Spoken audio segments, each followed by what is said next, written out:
Black Star Network is here. Hold no punches. I'm real revolutionary right now. Support this man, Black Media. He makes sure that our stories are told. Thank you for being the voice of Black America, Roland. Stay black. I love y'all. All momentum we have now, we have to keep this going. The video looks phenomenal. See, there's a difference between Black Star Network and Black-owned media and something like CNN. You can't be Black-owned media and be scared. It's time to be smart. Bring your eyeballs home. You dig?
Today is Thursday, March 2nd, 2023. Coming up on Roland Martin Unfiltered, streaming live on the Black Star Network.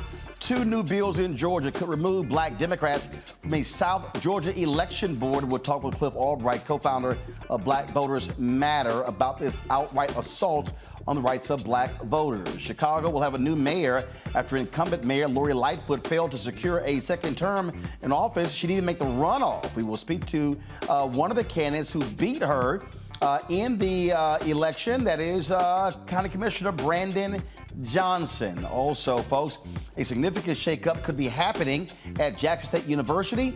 The State Board of Regents, they're meeting to discuss his fate. We'll see what happens after the course is after. Of course, the Faculty Senate had a no-confidence vote against him. Also, I'll explain why Standard General's Tegna acquisition has hit a brick wall, but also how this could be a loss for minority-owned media. We're dedicating our second hour of today's show discussing how obesity impacts communities of color. We'll be talking with a variety of medical experts about this issue that really has changed America. It is time to bring the funk on Roland Martin Unfiltered on the Black Star Network. Let's go. He's got it. Whatever the miss, he's on it. Whatever it is, he's got the scoop, the fact, the find. And when it breaks, he's right on time and it's rolling. Best believe he's knowing. Putting it down from sports to news to politics. With entertainment just for kicks, he's rolling. It's on go, roll, y'all. It's Roland Martin, rolling with Roland now. He's funky, he's fresh, he's real, the best, you know he's Roland Martin now.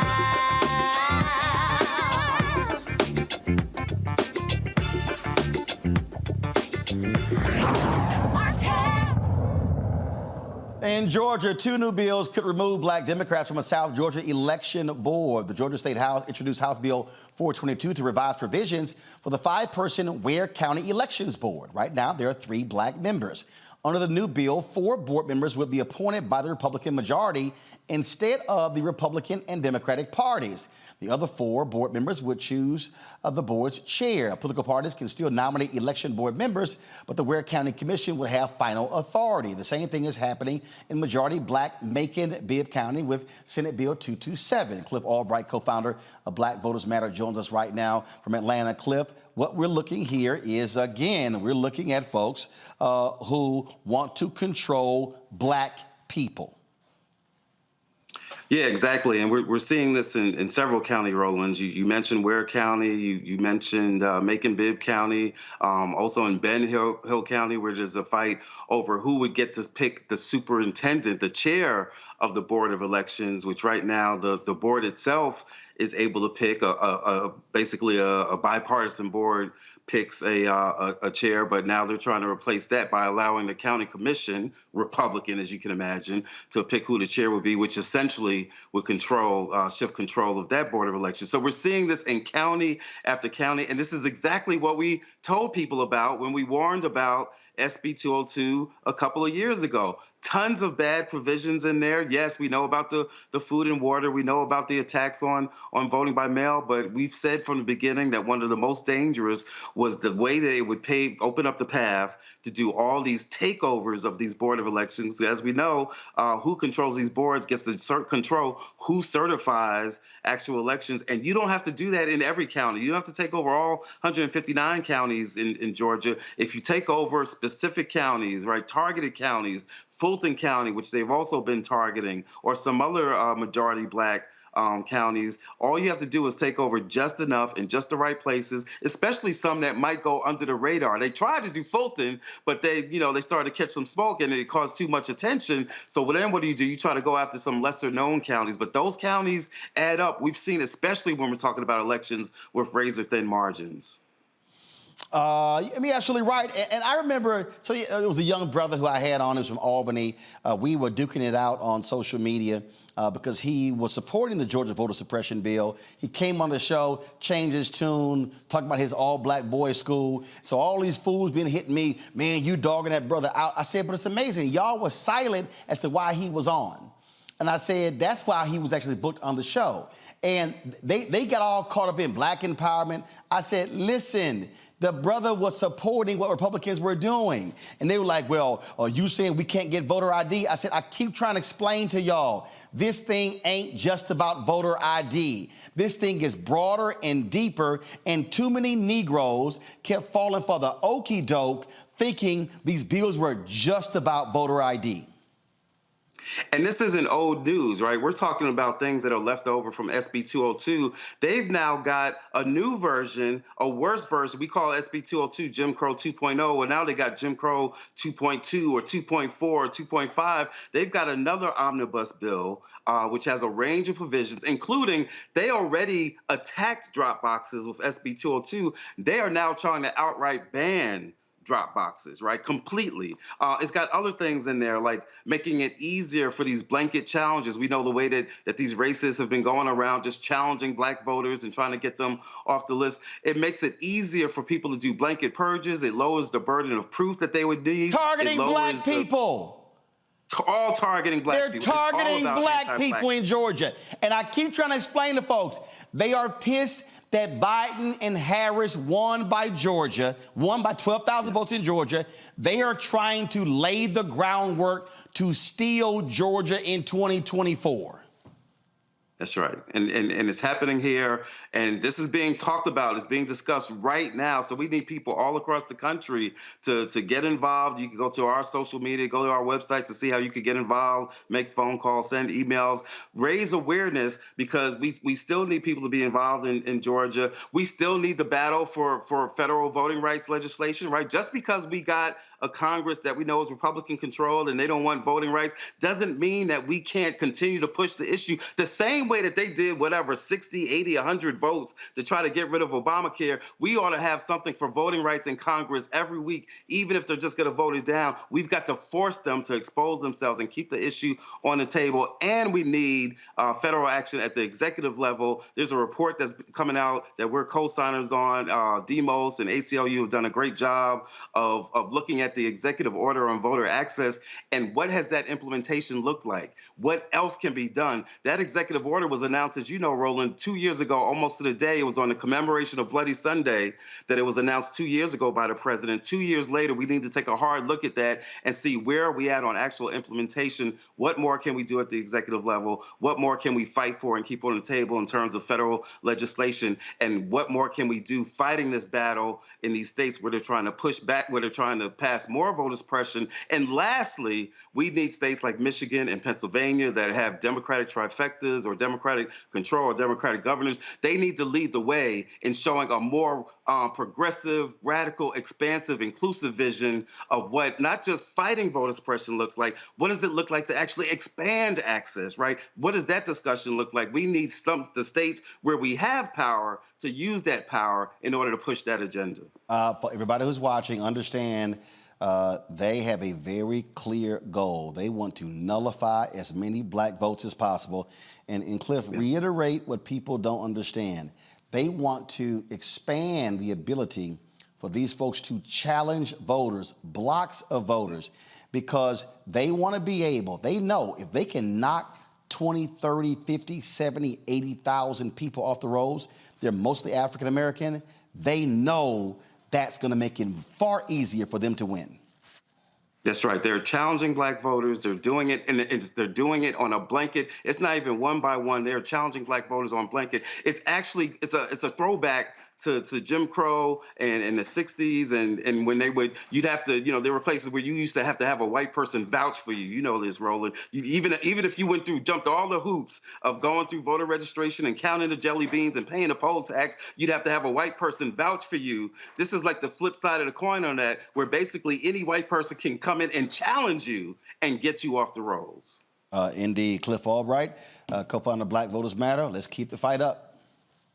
Thank you, Roland. I appreciate it. Thanks a lot. Got to go to break. When we come back, we'll chat about this, my panel about this. We'll also talk about this Standard General deal buying Tegna, the second largest TV group in the country. The FCC is saying, basically, let's put it on the shelf. But this is a Korean American who's trying to buy it, who's also partnering with other black media. Why is the FCC doing it, and why we should be demanding more of them when it comes to minority ownership of mass media? We'll discuss that and other news as well. You're watching Roland Martin Unfiltered on the Black Star Network. A lot of these corporations or people that are running stuff push black people if they're doing a certain thing. What that does is it creates a butterfly effect of any young kid who, wants to leave any situation they're in, and the only people they see are people that are doing this. So I gotta be a gangster, I gotta shoot, I gotta sell, I gotta do this in order to do it. And it just becomes a cycle. But when someone comes around and is making we don't do, they don't want to push it or put money into it. So that's definitely something I'm trying to fix too, is just show there's other avenues. You don't gotta be a rapper, you don't gotta be a ball player. You could be a country singer, you can be an opera singer, you can be a damn whatever, showing the different avenues. And that is possible, and it's hard for people to realize it's possible until someone does it.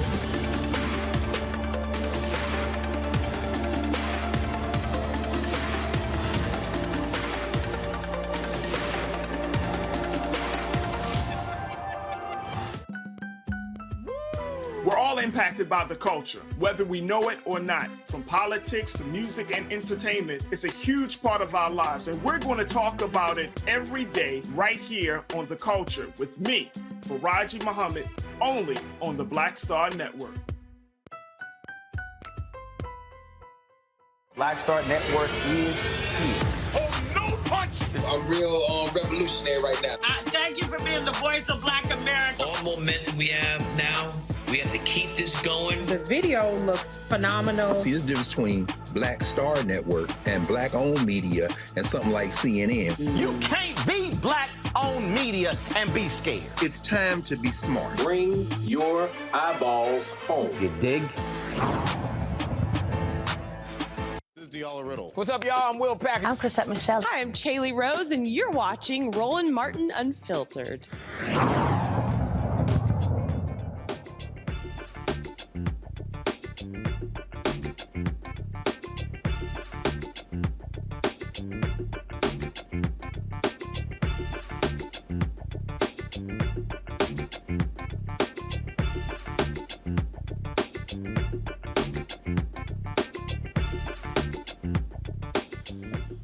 All right, folks, my panel, Reese Colbert, host of the Reese Colbert Show on Sirius XM Radio, Dr. Greg Carr, Department of Afro-American Studies, Howard University, host of the Black Table on the Black Star Network, Dr. Tanya Washington Hicks, professor, Georgia State University College of Law. Glad to have all three of you here.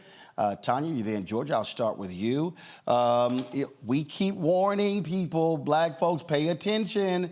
These folks are not happy they're not satisfied that Brian Kemp was reelected. They're not satisfied Republicans swept all the offices in Georgia. They want to cement power, and everything they're doing now, they're pissed that Warnock won re-election, and they want to take back Georgia for Republicans next year. Absolutely. And my family is actually from Waycross, Ware County, which is kind of the initial subject of what I think you have rightfully described as a campaign to nullify enough black votes so that they can control political power at the state and federal level.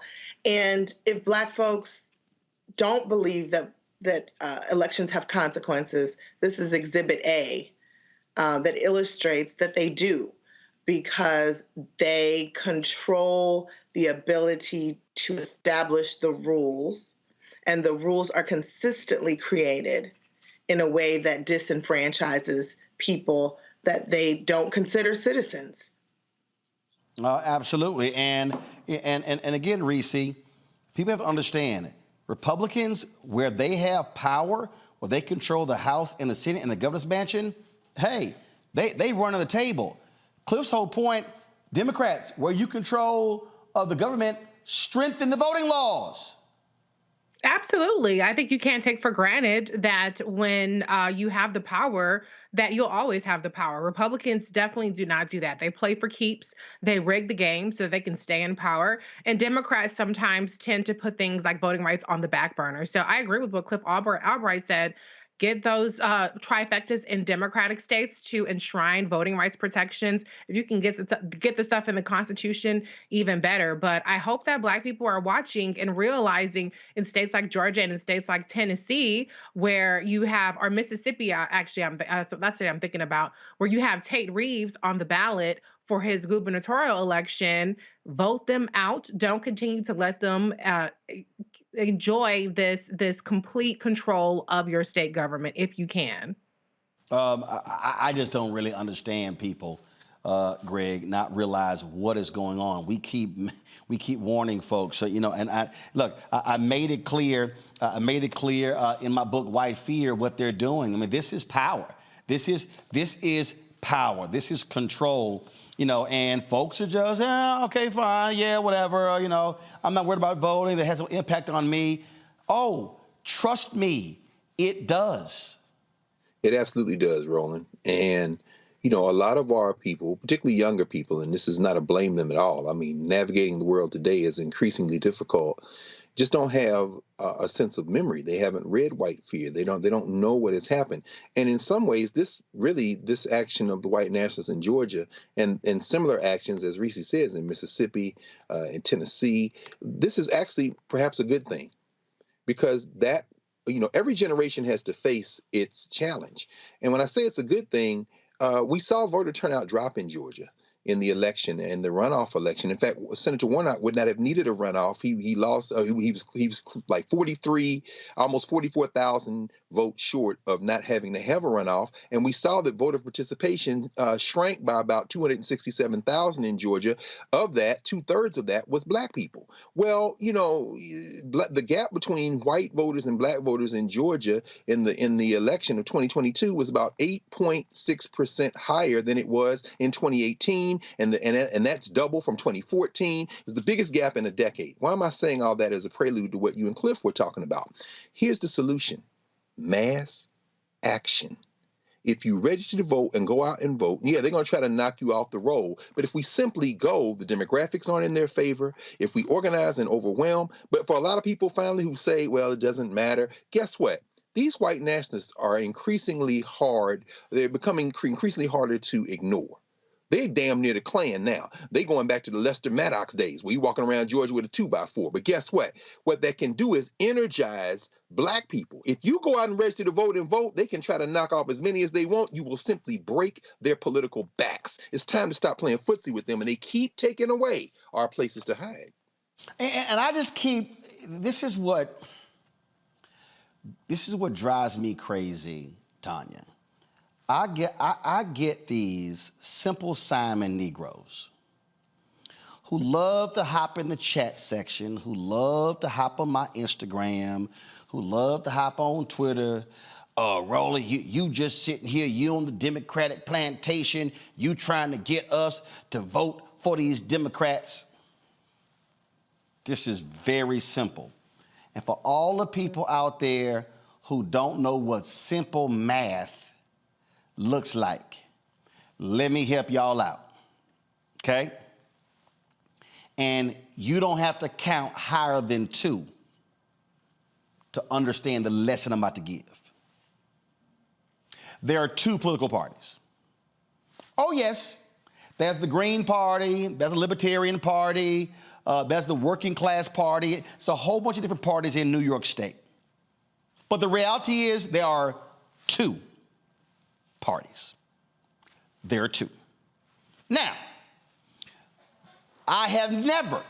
you have never heard me say, oh, just vote blindly. Don't ask questions. Don't make demands. Don't, after the election is over, you've never heard me say, don't go to City Hall. Don't go to county government. Don't go to the state government. Don't go to Congress. You ain't never heard me say that. But what I can say, Tanya, is that somebody gonna win. Yes. Somebody is going to win. Now, if somebody is going to win, I'm probably gonna start with which of the two individuals, because let's be clear, there are some trifling, and I will say this, there are some trifling Democrats, and there are some Republicans, depending upon where they are running, where they actually have offered substantive things that could appeal to black people. I ain't got a problem saying that. But let's be clear. In about 97.5% of the cases, 98 maybe, you are going to have a Republican that is against a significant number of things that black people care about. Now, there are going to be those black people who choose their own personal pocketbook over the collective. There are going to be those individuals who only care about themselves. That's fine. Got it. They exist.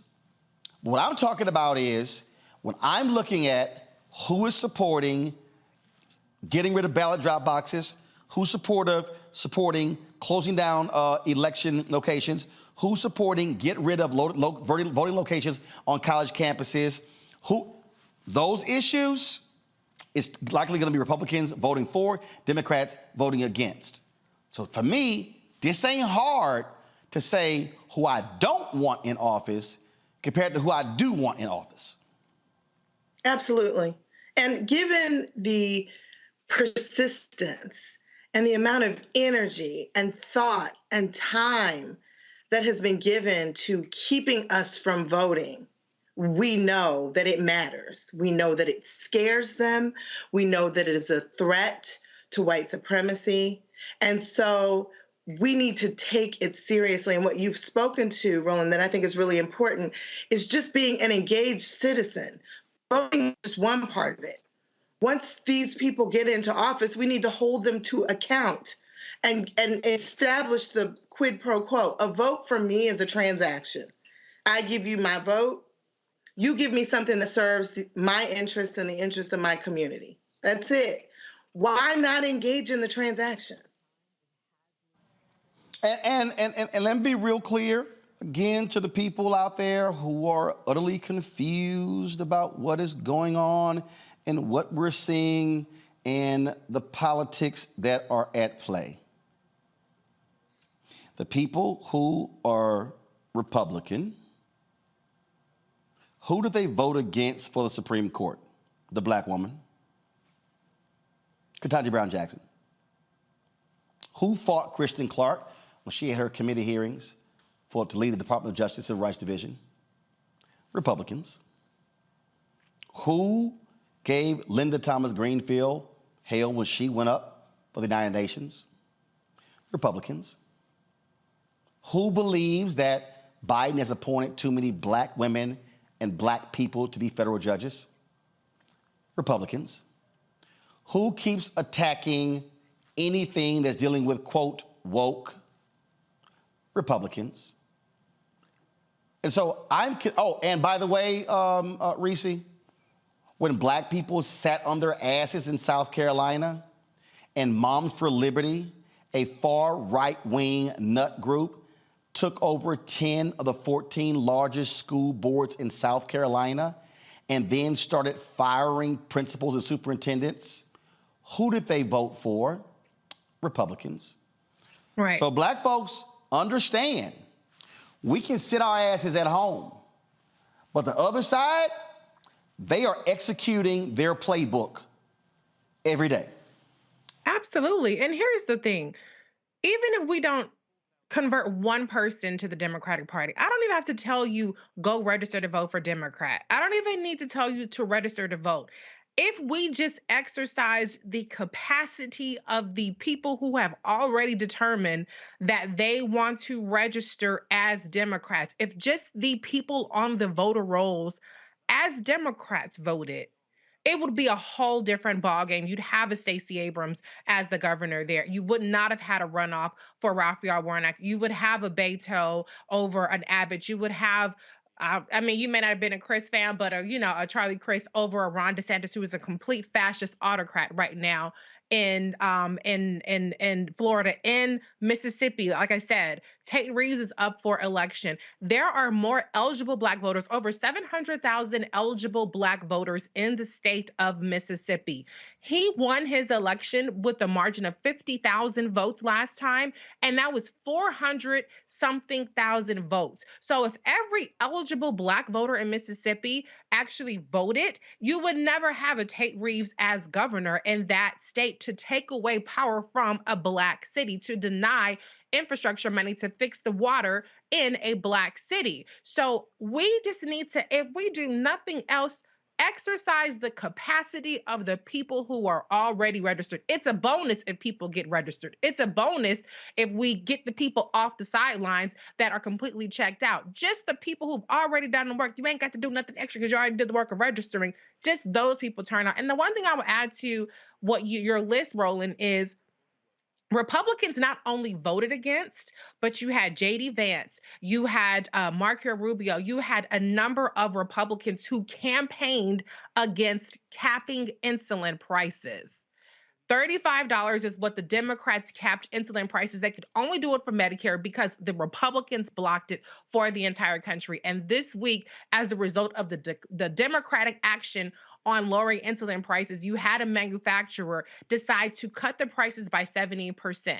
Imagine what would happen if we had that larger Democratic Senate, if we kept the House, how many more changes we could have made for the better of our own people, because we disproportionately have diabetes. So there are tangible things and there are moral reasons to just exercise your vote. And you do the math on which party makes sense for you. I don't think it's even close. Absolutely, folks. Coming up next, one of the candidates running in the runoff for Chicago Mayor will join us next. Also, we'll talk about Standard General and their technical deal. Could it be dead by the FCC, but could it also kill opportunities for minority-owned media? I will explain.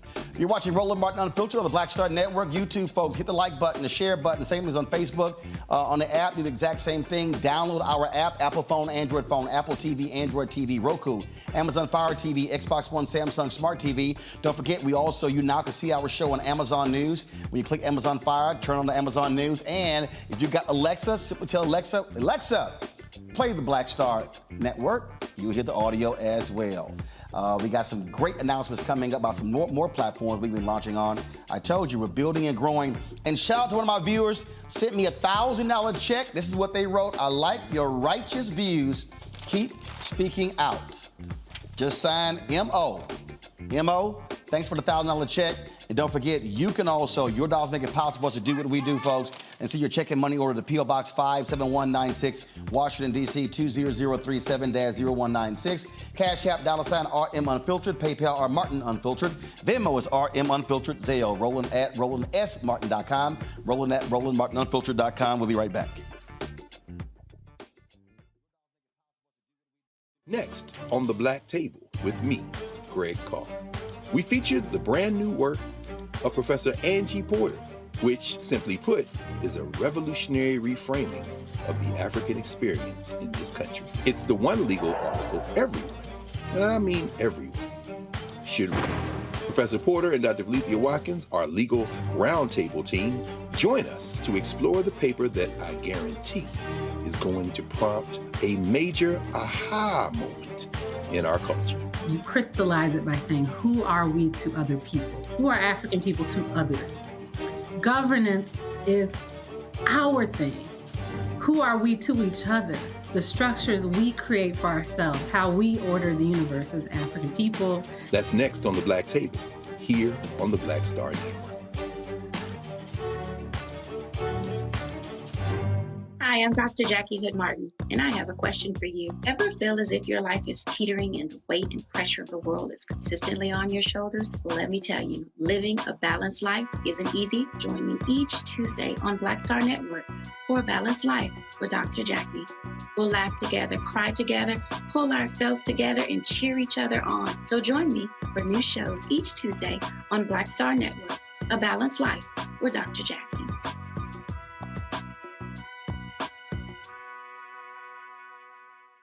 What's up, y'all? I'm Will Packard. Hello, I'm Bishop T.D.J. What up, Lana Well, and you are watching Roland Martin Unfiltered.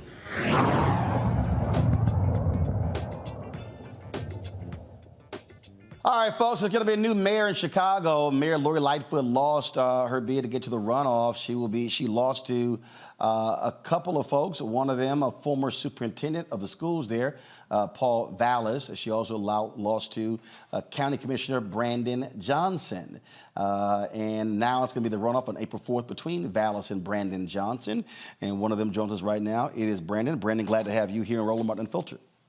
Hey, thank you, Roland. It's good to be on Filter. Appreciate it. All right, so let's get right to it. Folks are looking at now both of your records. Many say you have the momentum, even though Val's got 34% in the election. You got 20. Now it's a whole new restart. You've got SEIU and other unions behind you, Chicago Teachers Union. But it's going to take money. It's going to take a ground game. And so what is your vision for the future of Chicago? Yeah, well, thanks again. It's a very exciting moment in the city of Chicago. Our candidacy started off a couple of months ago with grassroots support and labor support, folks in the faith community, independent political organizations, and people didn't give us a chance. But yet here we are. And we built a multicultural, multi-generational movement that has propelled us into a moment where we can make history. Electing a teacher, someone who comes from the working class, to the fifth floor. It's just a remarkable moment to be in, and I'm grateful that the people of the city of Chicago want a better, stronger, safer city. And, that's the bottom line. Roland, my vision for the city of Chicago, really reflects the best part of our overall collective movement. I started off as a public school teacher just over 15 years ago, teaching middle school in Cabrini Green. And I know your viewers, I know you know the history of Cabrini Green, USA, because it really captures the essence of the city of Chicago.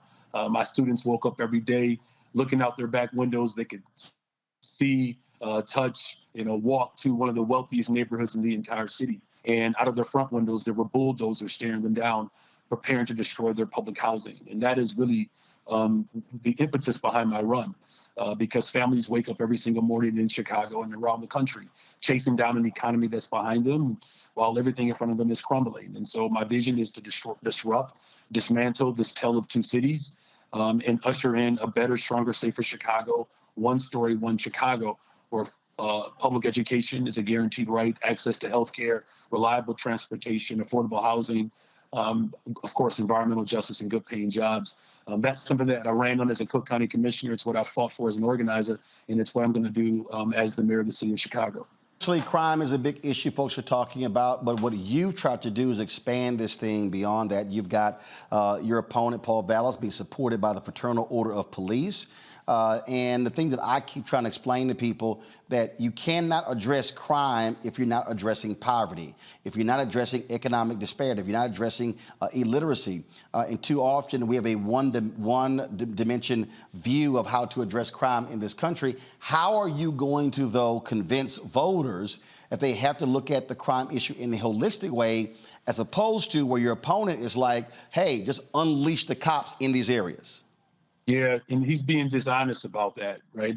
Everywhere Paul Vallis has been in charge of finances, he's left a mess. Here in Chicago, we saw school closings, the loss of Black educators.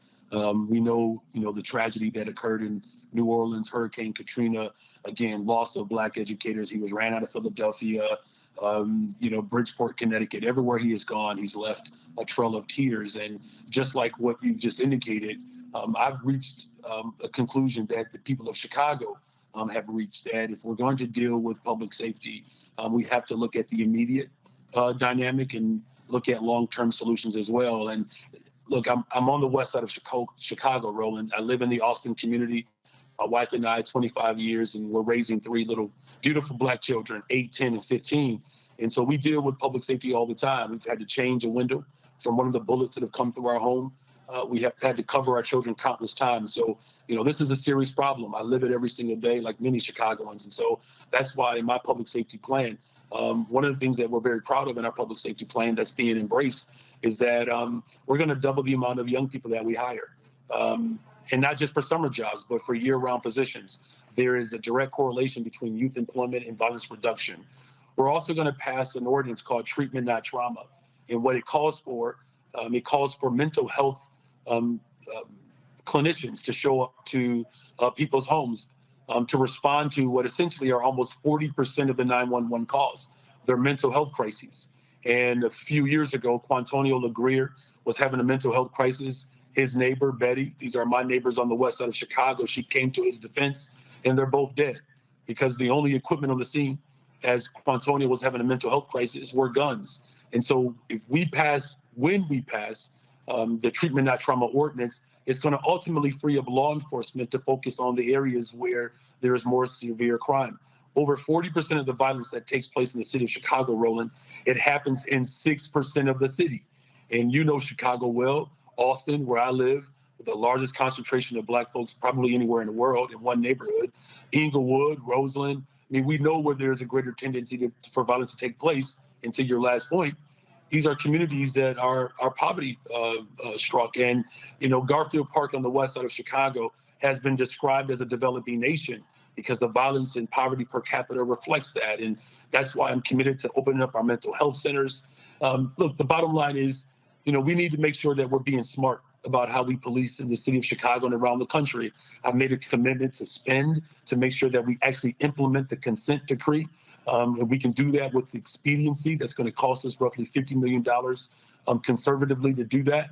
And that's going to help attempt to restore the trust between, our community and law enforcement, which, has been broken down. And so we're going to promote, rank and file members to become detectives. Up to 200 more.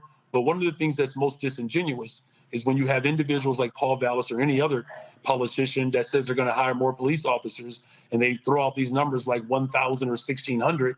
The truth of the matter is it takes 18 months to become a police officer in the city of Chicago. I'd be halfway through my first term. We cannot wait 2 years before public safety begins to manifest. And so that's why my sweeping public safety plan, as well as my budget plan, gets at the root causes, and it deals with the immediacy of violence in the city of Chicago because it is a serious problem, and it's something that we can do.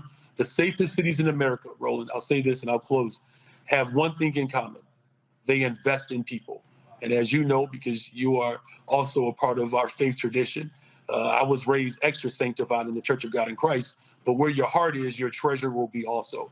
And so just like safe American cities do all over the country, they invest in people, and that's what I'm going to do as mayor of the city of Chicago. About 2.5 minutes, I'm going to get through 3 questions real quick. So, Greg, you first. What's your question? Thank you, Roland, and thank you, Brother Johnson. What is Paul Vallis's cap in terms of his base? I worked for the school district of Philadelphia. We ran him the hell out of Philly, and he destroyed. Tell us, what is his gap? Because he's definitely running now to the racist right.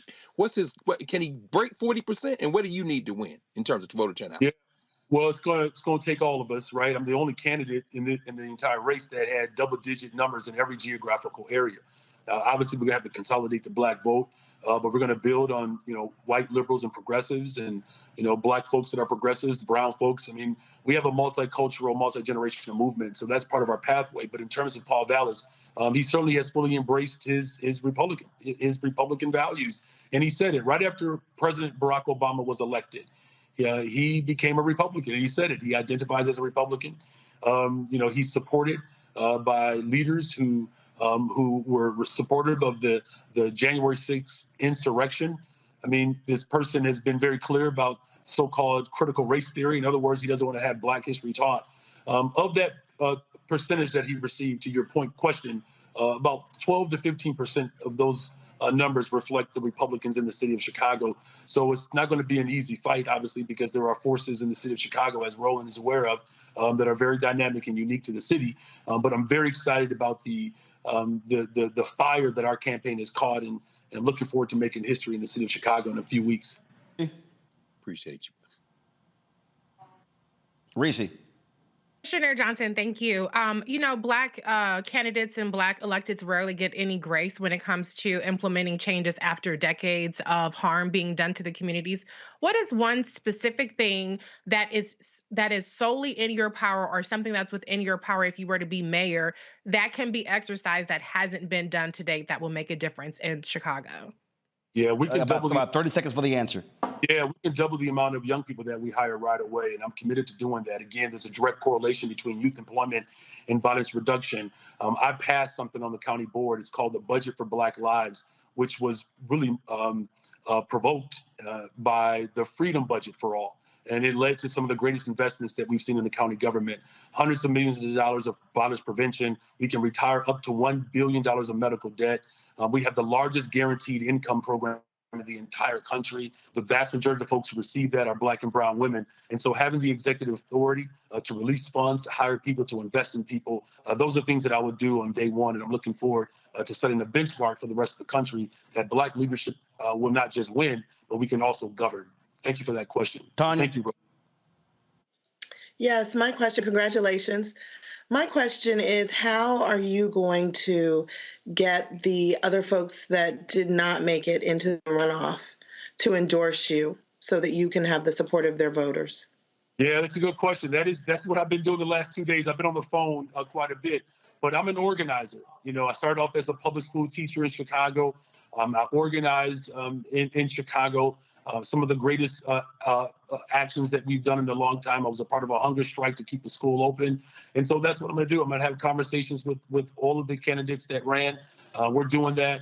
But we're also going to take our message right to the voters. And I feel very confident. Just over the last couple of days, we've had over 600 people sign up to become volunteers. And that's on top of the 300 volunteers that we had on Election Day. We had more volunteers than all of the other campaigns combined. We've had over 1,000 people donate and contribute. Gone to our website where we've raised almost $100,000 from individual donors. The average donor is $80. Maybe I should have gone to law school. I probably would have richer friends. But my friends are public school teachers. They're working class folks, middle class folks. And so we're building an incredible movement. We're going to take our case right to the voters, every single neighbor in the city of Chicago, because I know and I'm confident that the people are responding to our message that a better, stronger, safer Chicago is within reach. And being a Black person who obviously identifies through Black liberation theology, son of a pastor, my grandfather was a pastor. Roland, somehow, I'm fighting for the legalization of marijuana, so I know my grandfather's turned over in his grave. But it's for a good cause, Grandpa. That's how I'm at least sleeping well that night. All right, then. Brandon, we appreciate it. Thanks a bunch. Good luck. And I'm sure we'll be chatting again before the runoff election. Very good. Thank you all. Good night. I appreciate it. Thanks a lot. When we come back, folks, we're going to talk about Standard General, their deal to try to get by Tegna, while the FCC is trying to put a nail in the coffin.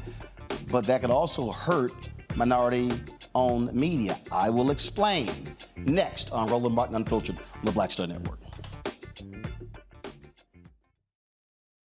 Hatred on the streets, a horrific scene, a white nationalist rally that descended into deadly violence. White people are losing their damn minds.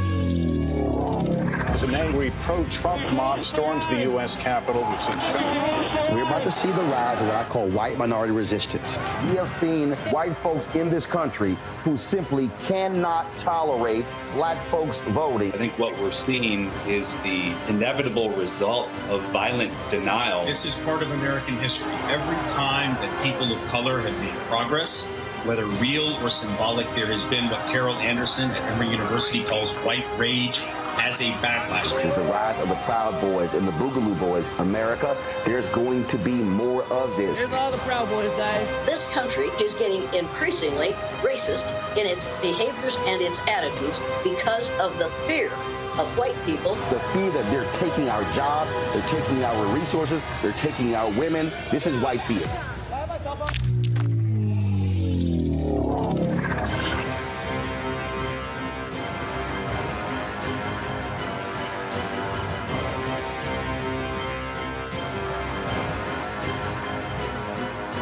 I'm I'm Deborah Owens, America's Wealth Coach, and my new show, Get Wealthy, focuses on the things that your financial advisor and bank isn't telling you, but you absolutely need to know.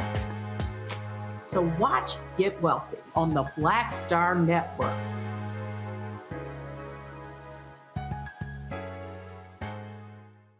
Yo, what's up? This your boy Ice Cube. What's up? I'm Lance Gross, and you're watching Roland Martin Unfiltered.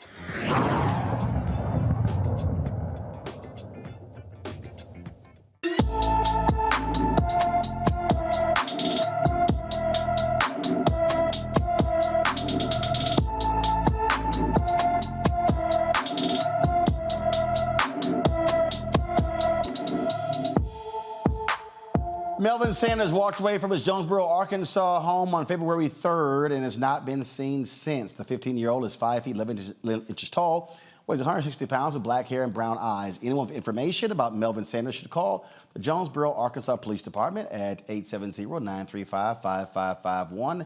Again, the number is 870-935-5551. The Federal Communications Commission has stopped hedge fund Standard General's deal to buy TV station operator Tegna. Well, they actually haven't stopped it, but this decision to actually have this hearing could very well do so. On Friday, the FCC sent the Standard General's sale to an administrative law judge to hold hearings. They're going to be focusing on material concerns about how the transaction could artificially raise consumer prices, resulting in job losses. Now, Standard General was set to be the first Asian American owned and operated major broadcast station group in America. The managing partner of Standard General is Soo Kim. He made this statement following the FCC's decision. A decision delayed is a decision denied. Our proposed transaction is consistent with all FCC regulations and precedents. It is bolstered by a voluntary commitment to invest in local news, preserve newsroom jobs, and address purported concerns related to consumer pricing. But rather than rule on the transaction's merits, as the law requires, the Media Bureau is attempting to scuttle the deal by ordering a wholly unnecessary hearing process that, if left standing by the commission, would kill the deal. Now, let me unpack this here, folks. Many folks say that when they send it to this administrative law judge, that this signals deal is going to be dead. So Standard General has been calling for the full FCC to actually hear this and vote on this. Now, you've heard me talk a lot about people of color owning media. You've heard me say that, again, how powerful media is. And so when we are able to own, then we actually can control the narrative. Same is the case here. Now, let me explain to you what is also going on. Soo Kim has been, this is a Korean American who has been out here talking to black-owned media about participating in this with him. This is an $8.4 billion deal, okay? They own numerous television stations across the country. And so he's been meeting and has struck deals with the National Association of Black-Owned Broadcasters. Reverend Jesse Jackson's Rainbow Push is behind the deal as well as several other CBC members. Well, for the last 3 months, Soo Kim and I have been talking. And so let me explain to you what will happen if this deal goes through.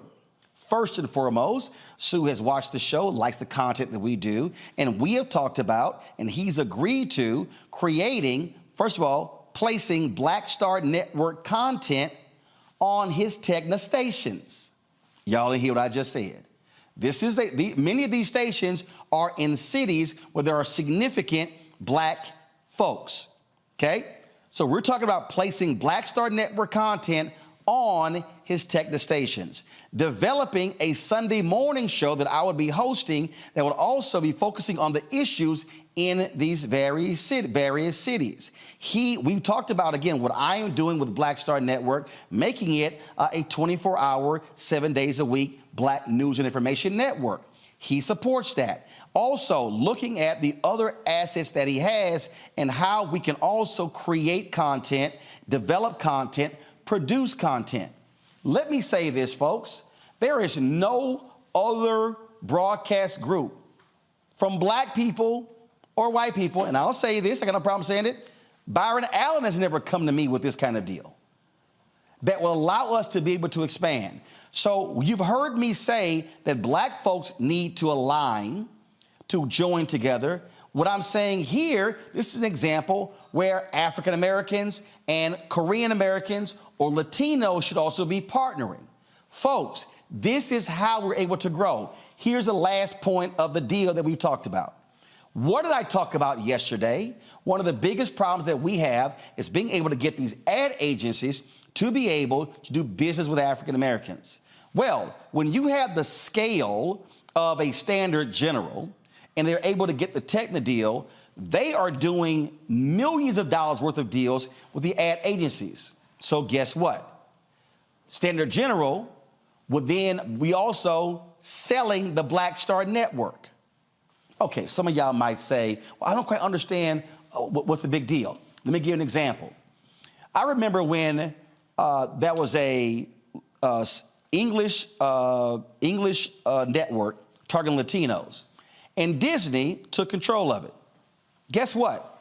When Disney took ownership of it, that network, which was on like 12 or 14 million homes, all of a sudden was available in 50 million homes. Why? They harnessed the power of Disney. So what will happen is when Senator General is going to talk to these agencies, and when they're selling their portfolio of assets, we're included. I can tell you, folks, that deal goes through, we will be 4 to 5 to 6 to 10 times our current size than we are now. This is what happens when partnerships work. And again, we've had this conversation, and it's not been just a conversation. Sue Kim has made it clear, I am committed to doing this because the type of content you are doing is valuable, and what you represent is also important to the public discourse. Folks, this is why the FCC should have a full hearing and hear from folks like me, not just unions or other individuals who are saying, oh, this is a bad deal, but they should be looking at what happens if a minority owns this station group, revenue-wise, will be the second largest TV station group in the country, and how Black-owned media will benefit by partnering with them. That, Greg Carr, is why I keep telling people we've got to be looking three-dimensional at these type of things and understand the ability for us to grow is when we partner and not live in these silos. Absolutely. And let me just say in 30 seconds, first of all, if you haven't seen what Roland did last night, immediately go back. I know it's gone viral, but it can't go viral enough. Please do that. That's number one. Number two, we talk about elections. And again, I'm going to say this again for all the people, and you couldn't have said it better, Reese. Just the people who are registered, go out and vote. Why? One name, Gigi Song. If you don't know who that is, you need to look that up. She was renominated to serve on the FCC. She's going through hearings now. The Republicans have attacked her. Right now, there's a 2-2 deadlock on the FCC. The Democratic president, and because they held the Senate, she can be confirmed. Once she's confirmed, they got a 3-2 advantage, and this deal can go through, I suspect. I don't know, Roland, walk us through it if that's going to make a difference. Because guess what? If you don't think voting matters, you just heard why. Because this is a blockbuster you just dropped on us right now, brother. And the thing here, Reese, is, again, now you've got some Democrats out there that have spoken against this deal. They say we shouldn't have hedge funds buying this. But here's the whole deal. You got white hedge funds buying stuff left and right. And you've had Sue Kim saying, hey, I'm making these commitments to improve local news. And, of course, opposition is saying, oh, they're going to lay people off. There have been other hedge funds that have come in and gutted the places. But what I'm talking about here is where Kim, the managing partner, has said, I want to work with Black-owned media, and I want to be able to use these assets and for them to be able to benefit from being able to own these stations and having the programming that reflects the views and perspectives of a diverse audience. Right, and that's exactly why it's running up against so much opposition. As Dr. Carr pointed out, this is completely partisan, with the Republicans essentially scuttling this deal. We did not see this kind of opposition from these Republicans when pro-Trump MAGA conservative Sinclair Broadcasting Group was running roughshod all over the country, expanding their reach. And so this definitely is about politics. Dr. Carr, from what I read, if Gigi Son was confirmed, that would make a difference in terms of this deal being more likely to go through. So it's all about Republicans playing for keeps in every way, shape, or form. And a very key part of that is controlling the media. A very key part of that is ensuring that programs like Roland Martin Unfiltered and other Black programs like The Black Table with Dr. Carr do not reach the masses in the way that they could with the backing of somebody like Sue Kim. And Tanya, think about this here, the point that Reese just made. You've got Sinclair Broadcasting, all of these folks who were doing these shows in these local markets during the election. What would happen if this deal is able to go through by the end of the year? Then all of a sudden, I am doing shows on these local TV stations in 2024 discussing the election. This is what happens when you have access to it while you're answering. This is a photo Kim and I took at the All-Star game in Salt Lake City, folks. So go right ahead, Tanya. Absolutely. I mean, they understand the consequences, but rather than make a decision on the merits, right, it's easier to forward it to an administrative judge. Who knows? That date has yet to be set. It could be a year from now. My understanding is the deal expires May 2023. So rather than offer a substantive justification, you just delay. So I think Sue is absolutely right. Justice delayed in this instance is justice denied. Well, again, folks, I just want people to understand that Sue Kim and I have been talking for the last 3 months.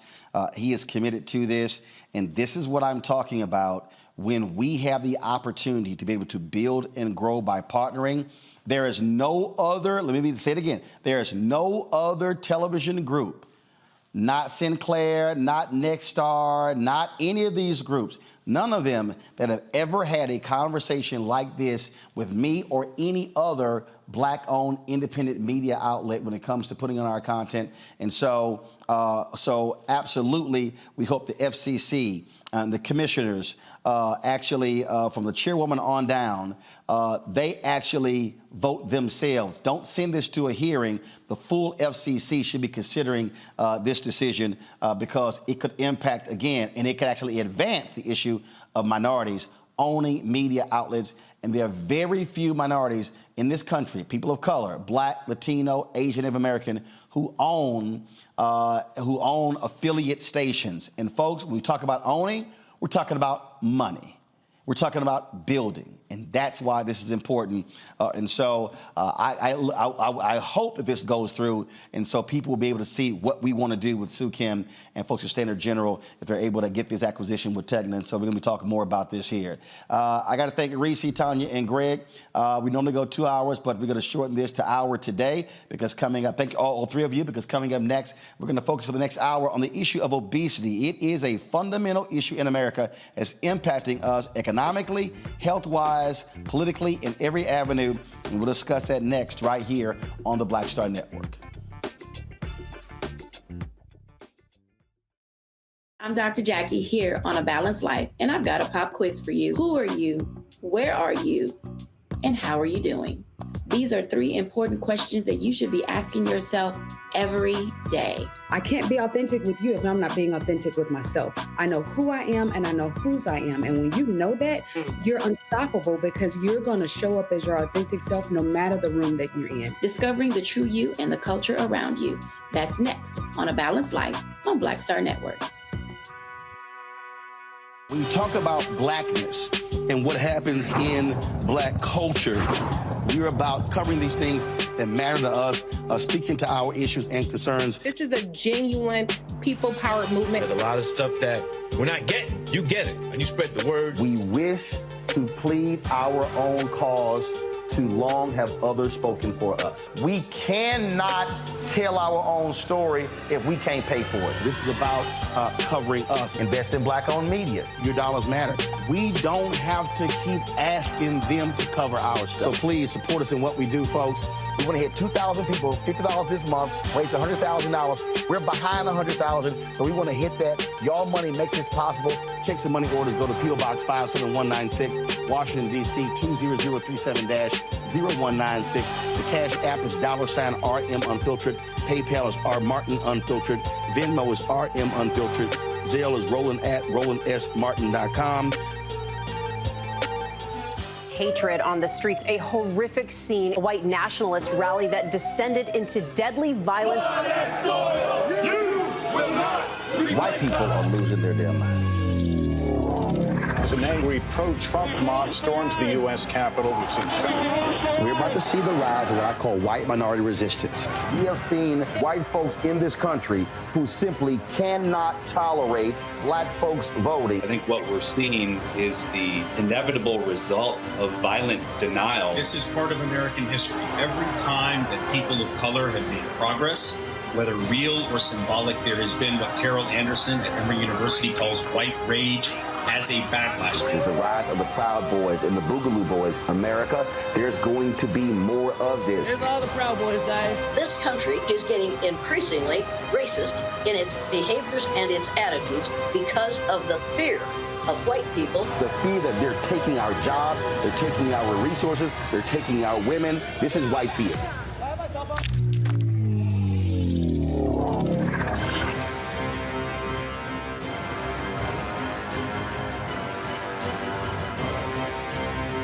A lot of these corporations or people that are running stuff push black people if they're doing a certain thing. What that does is it creates a butterfly effect of any young kid who, wants to leave any situation they're in, and the only people they see are people that are doing this. So I gotta be a gangster, I gotta shoot, I gotta sell, I gotta do this in order to do it.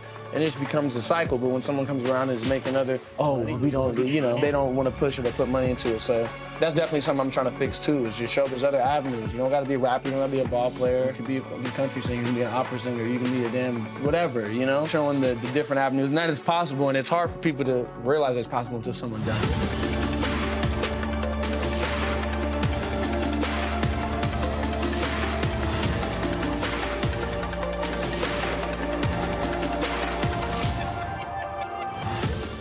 Hi, I'm Gavin Houston. Hi, I'm Carl Payne. Hey, what's up, y'all? It's your boy, Jacob Lattimore, and you're now watching Roland Martin right now.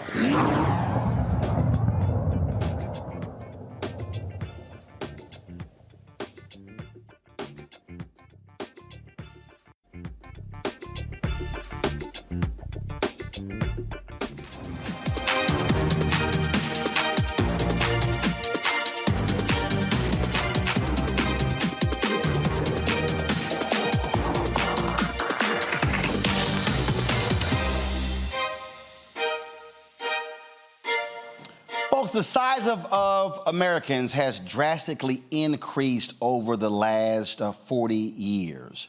If you look at the impact of sugar, how our lifestyles have changed, also when you talk about in terms of servings as well, again, Americans have gotten larger.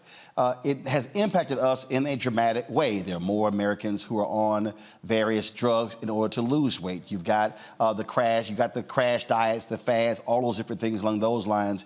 You even have had generals in the United States military talk about how obesity has become a national security concern because a number of young folks simply could not qualify to even get in the military because of their weight. It has an economic impact as well. Folks are dying, getting much younger, getting diseases as well. And so what can we do? What should African Americans be doing to confront the reality of obesity even in our community? For the next hour, we're going to talk about this here. We've got a number of experts to talk about this here. Joining me right now is Dr. Yolandra Hancock, a double board certified pediatrician, obesity medicine specialist, also public health expert, Dr. Tiffany Bell Washington, a quadruple board certified physician specializing in obesity, lifestyle medicine, psychiatry, and public health. Will be Michelle Taylor, founder and CEO of Village Empowerment Solutions and senior program manager for Black Women's Health Imperative, joins us as well. And also Nelson Dunlap, the Vice President for Public Policy and External Affairs in the Global Health Equity Institute at Meharry Medical College. Now, I want to start this way, and then let's see here who I want to go to first. And so, Yolandra, I'll go to you. So we talk about obesity. First of all, let's deal with the most base level. Exactly what is it? So obesity, we define it based on body mass index. A lot of people really question whether or not we should use it as a tool, but right now that's the only thing that we have. It's really comparing weight and height. With a BMI of 25 to 29, that is the definition of overweight. With a BMI of 30 or greater, that's the definition of obesity. And thankfully, over the past 10 years, we've now defined obesity as a medical condition. Initially, we thought of it as a behavioral condition, but we finally have a diagnostic code. We approach it as a clinical issue. There are interventions that we can utilize in order to affect change in people's lives so that we can better manage obesity as a clinical issue as opposed to a behavioral one.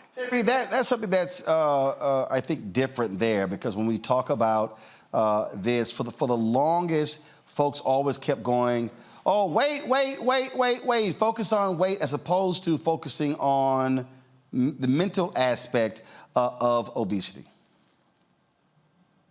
That's correct. And there is definitely a correlation between your mental health and your obesity or your weight. A lot of bias is given in terms of both of those issues. So with depression, mental health, and also with obesity, there tends to be a lot of biases that prevent our people, especially from seeking help, seeking treatment, and being willing to get the help when we are informing them that this is, in fact, a disease.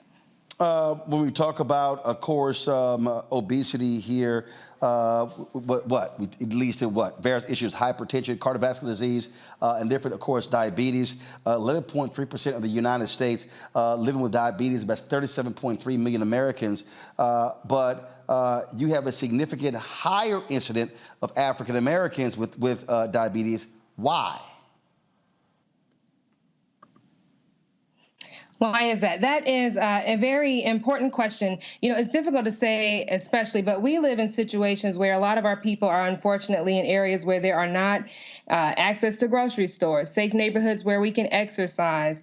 They don't have insurance coverage to help them get preventative care. So if I realize I'm having problems with my blood sugar or diabetes, or I'm, sweating more, using the bathroom more frequently, feeling thirstier, but I don't have access to a primary care doctor or insurance, or my insurance does not cover those things, then you find yourself in a place where you're not really seeking care or going to the doctor until you are at very advanced stages of disease. And later, I'm sure we'll talk about it, but that's when a lot of these medications come into place where we're really needing them. And it would be better for a lot of our African-American populations and people to seek help in the forefront on more of the preventative side, more so than after the fact when you have diabetes and very high issues with needing insulin and also other medications. Michelle, we're going to further unpack that, but I do want to go back to the mental aspect in terms of what drives it. Obviously, not just what we eat, but also our mental state, our surroundings, how we grew up. I mean, all these different things, but also the type of activities that we do as well. Movement, all of these things actually matter. Absolutely. It takes a multi-factorial approach to deal with obesity. I living witness and example of how you need to have access to all of the things in order to address living with obesity. And what I mean by that is that I am somebody who had weight loss surgery in 2017, have lost and kept off about 80 pounds, but that was just the beginning. That is not the end all to dealing with obesity. I happen to, have access to medications, to the lifestyle change programs, all of the things that it takes to maintain your health and maintain your weight when you're living with the disease of obesity. Nelson, again, we talk about this subject. There's so many pieces to it. Yes, you have the fitness piece, the diet piece, you have the medical piece in terms of the drugs, you have the mental piece, but you got to have the public policy piece as well. And so I want to touch on that one because we're going to pick up that after the break a little bit more. But public policy drives so much of this. because of the resources terms of that can be given, but also how government impacts it. We talked earlier about, again, having a major drug manufacturer announce the capping of the prices of insulin. Okay, look, when you're dealing with this, those who are in diabetes, if you're now capping it at $35 out-of-pocket cost, that impacts folks economically because you have people who are choosing between their drugs and what they eat. And so this is one of those topics that is so multifaceted that all too often in this country we've only dealt with it in a one-dimensional way. Yeah, you're definitely correct, Roland. And I think that what you're talking about is really those political determinants of health. We're talking about those upstream instigators, right? We've mentioned the social determinants of health so far. We talk about the places where people live, play, pray, work, and the impact they have on our lives, the impact they have on our health outcomes, the impact they have on obesity rates. And what I'm saying is sometimes we have to move further upstream. We have to talk about those decisions, be them legislative, legal, administrative, policy, as you say, those decisions that were made that have these downstream effects, right? So we talk about access, we talk about the decision to place, education institutions where they are, to place fresh food where it is. All of these political and social determinants of health interact with one another to really drive this obesity pandemic and epidemic that we're dealing with. So you are spot on. We're going to go to a break in a second, and we come back. I want to deal in the next segment specifically on the public policy front from a federal, state, and local level as well, in terms of how we should be attacking the issue of obesity, what our audience should be saying and doing when they're talking to their lawmakers about the role that they can play when it comes to confronting what has really truly become a crisis in America. You're watching this special on obesity right here on the Black Start Network. Folks, don't forget, download our app, Apple phone, Android phone, Apple TV, Android TV, Roku, Amazon Fire TV, Xbox One, and Samsung Smart TV. You're watching Roland Martin Unfiltered on the Black Star Network.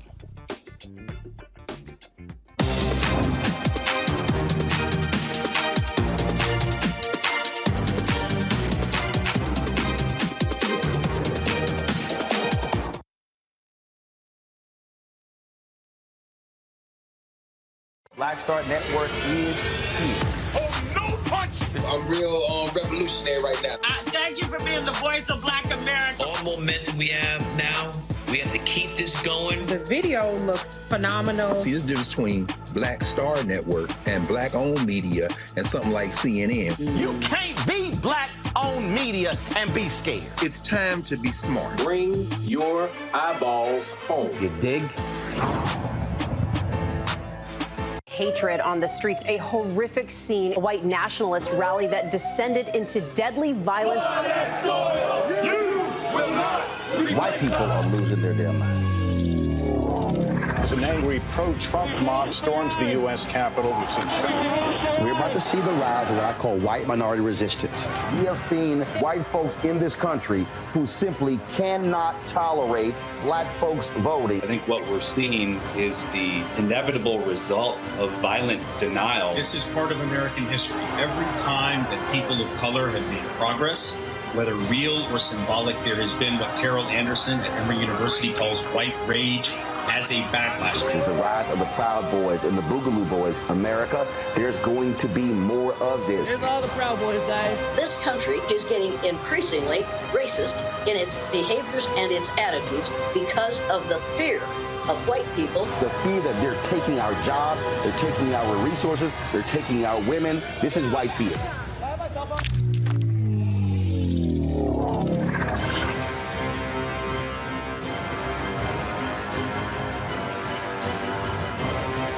I'm Shantae Moore. Hi, I'm BB Winans. Hey, I'm Donnie Simpson. What's up? I'm Lance Gross, and you're watching Roland Martin Unfiltered.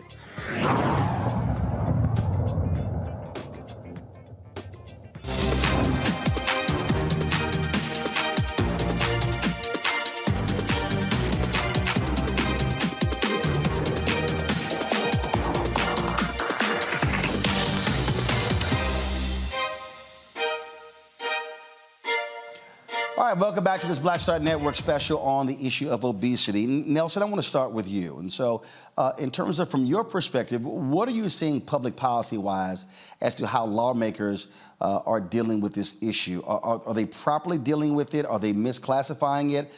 Do we have enough resources that are going to the topic?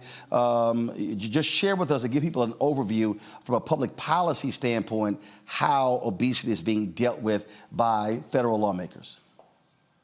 Yes, and I think you're spot on with the beginning statement when you talked about the fact that this is a public policy argument, it's a public policy concern, and honestly a national security issue as well. When we talk about the fact that X number of our young folks won't even qualify for military service because of their weight.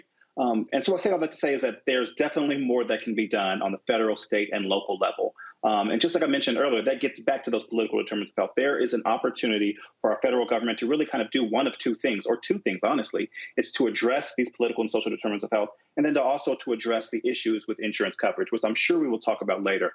But there's any number of metabolic options out there that can really help with obesity as a disease, and there's coverage gaps, there's coverage holes, there's opportunities to expand that coverage to make sure that we have the care that we need. But it all starts with us raising the alarm, speaking to these concerns, and making sure that our policymakers are representative of the concerns of the issues that are plaguing our community. Yolandra, do you believe lawmakers get it and understand how significant of an issue this is? Unfortunately, I don't. I believe that a lot of times we see obesity as a behavioral issue, even though it's now classified as a medical diagnosis. I had a colleague actually say that obesity was a hand-to-mouth disease, as if it was simply what people ate and the lack of physical activity. And in my experience, both as an obesity medicine expert and in working in public health, we know that it is the social determinants that drive how I make choice. We're here in the District of Columbia. It's divided by 8 wards. In Ward 3, it's affluent, predominantly white. In Ward 7 and 8, predominantly African-American and under-resourced. In Ward 3, there are 16 grocery stores. Between Ward 7 and 8 combined, there are 3. That's 1 grocery store for every 8,000 people in Ward 3. 1 grocery store for every 85,000 individuals in Ward 7 and 8. And that's not by accident. It is policy-driven food apartheid.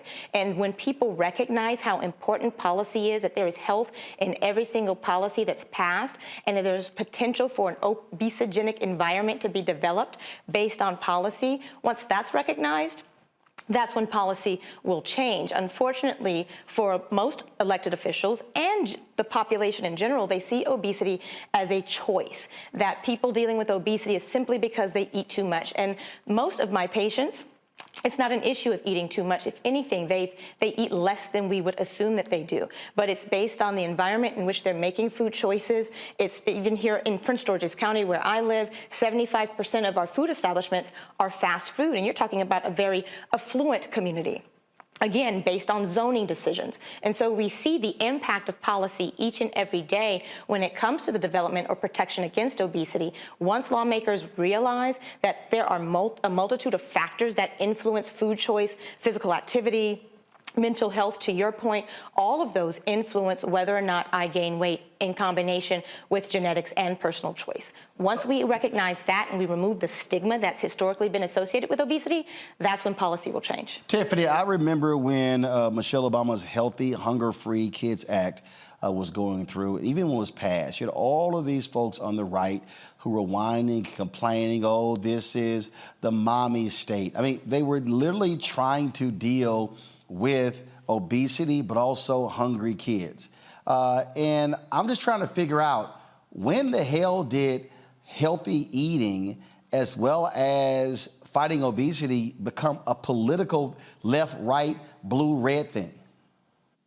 Right. That's a very interesting point that you make. And unfortunately, I would say that it absolutely should not be, right? We all should have access, as has been mentioned, to healthy foods that are affordable and that we can get easily and make, in our life. I am not sure exactly why it became political, but it did. And it affects us with the food choices that we make, with the access to healthcare, all of that. But it also affects when we actually have treatments for these diseases. So we have medications that can treat obesity. But if you can't afford that medicine, we have no way way to really get it to you and to help you prevent cancers and diabetes and high blood pressure and all the things that end our lives very early. And so one thing I'd like to say is commercial insurances tend to follow what Medicare does. For some reason, Medicare is not covering these anti-obesity medications. Many years ago, they thought, okay, obesity was a cosmetic problem. You don't look good. You have too much fat on your body. That's the problem. The problem is not that. It's beyond that. It's a health issue. So it really does need to be covered. And if Medicare covers it, usually other people follow. So I think that would give our people better access as well. Well, Michelle, again, when I look at this, where you constantly have this battle, if you look at obesity numbers, aren't they worse in red states? They are, and I think that that's very telling, and that's a great point that you bring up because, it goes back to not the political determinants of health, but let's just be honest, it's, about the structural racism that exists in our country. And so I say that because, when you don't have access to these things and you look at the policies that prevent people from having those things and who's more greatly impacted, then we have our answer. So we have a lot of work to do around, one, I think empowering the public to understand the connection between their voice politically and putting pressure on the systems and powers that continue to oppress in this way. And I think that with that and educating people on how to be advocates, not only for themselves, but for their communities at large, then I think we can move the needle a little faster. What about, for any of you, anyone could chime in, are we seeing on the state level or the county or the city level this being addressed in a positive manner? Who out there is actually, you believe, who's doing a good job trying to deal with this issue for their residents? I'll jump in. I serve as the health consultant for the county council here in Prince George's County when they sit as the Board of Health. And in 2020, we passed the Prince George's County Healthy Kids Meal Bill. And what that did was compelled the 75% of the fast food establishments in Prince George's County to offer a healthy option for parents when we take our children out to eat. Prior to the passage of this legislation, it was hard to find any healthy options. I'm a mom, that's my most important job.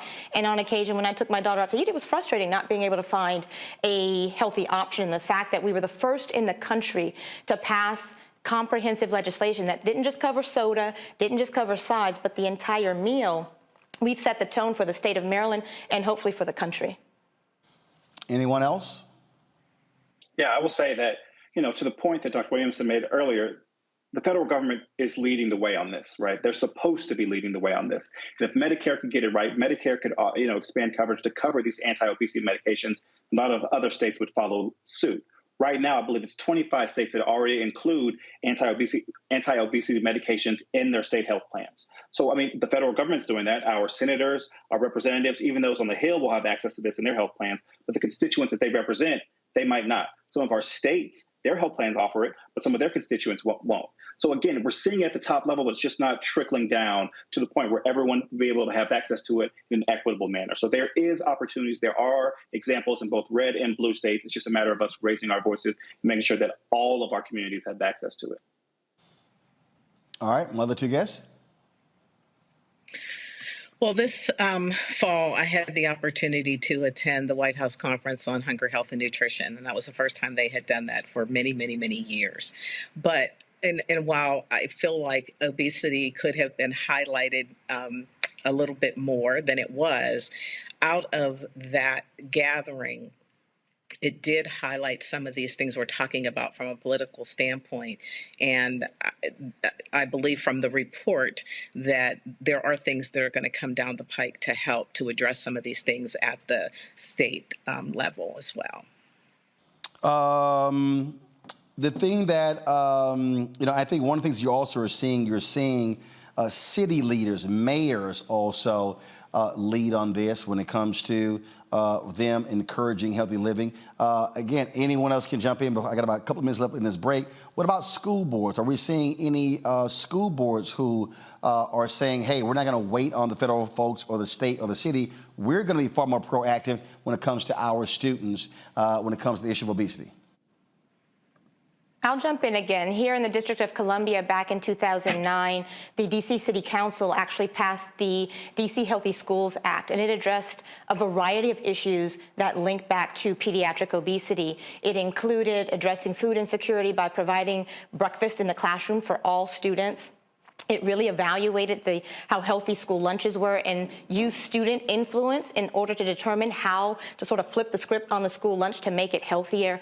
They required physical activity measures to be met. So it was very comprehensive in how they approached it, and they're continuing to show metrics demonstrating how much better children are eating in terms of increasing their fruit and vegetable intake, how much more they're engaging in physical activity, and it really set the tone and set an example for the rest of the country in how the school system, especially where children spend the majority of their time during the week, can truly affect change in how we're tackling this epidemic, particularly in the pediatric population. All right, folks, gotta go to break. We come back. Let's talk medicine dealing with the obesity issue in America.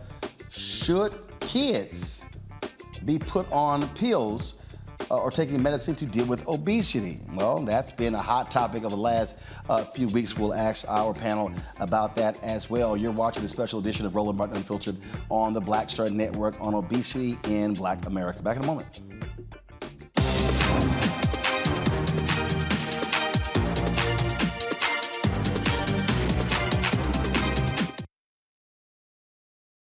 A lot of these corporations or people that are running stuff push black people if they're doing a certain thing. What that does is it creates a butterfly effect of any young kid who, wants to leave any situation they're in, and the only people they see are people that are doing this. So I gotta be a gangster, I gotta shoot, I gotta sell, I gotta do this in order to do it.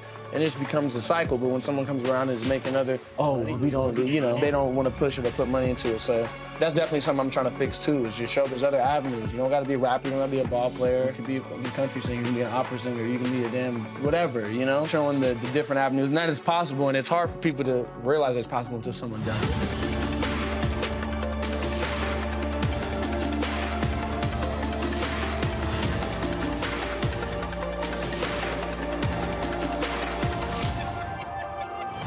Next on The Black Table with me, Greg Carr, we featured the brand new work of Professor Angie Porter, which, simply put, is a revolutionary reframing of the African experience in this country. It's the one legal article everyone, and I mean everyone, should read. Professor Porter and Dr. Valencia Watkins, our legal roundtable team, join us to explore the paper that I guarantee is going to prompt a major aha moment in our culture. You crystallize it by saying, who are we to other people? Who are African people to others? Governance is our thing. Who are we to each other? The structures we create for ourselves, how we order the universe as African people. That's next on The Black Table, here on the Black Star Network.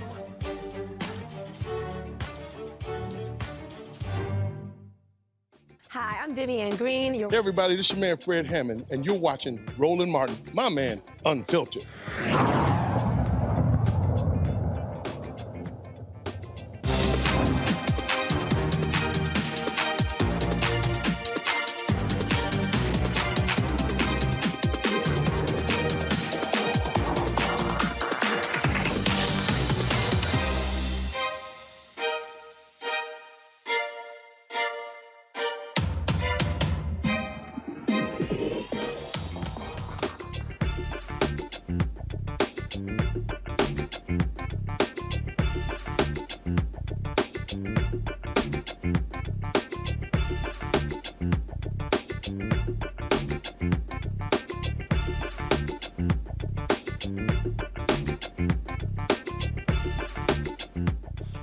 All right, folks, let's talk about drugs and obesity. There are a number of new drugs out that have played a huge role in helping people deal with obesity, okay? Of course, you had the different surgeries as well.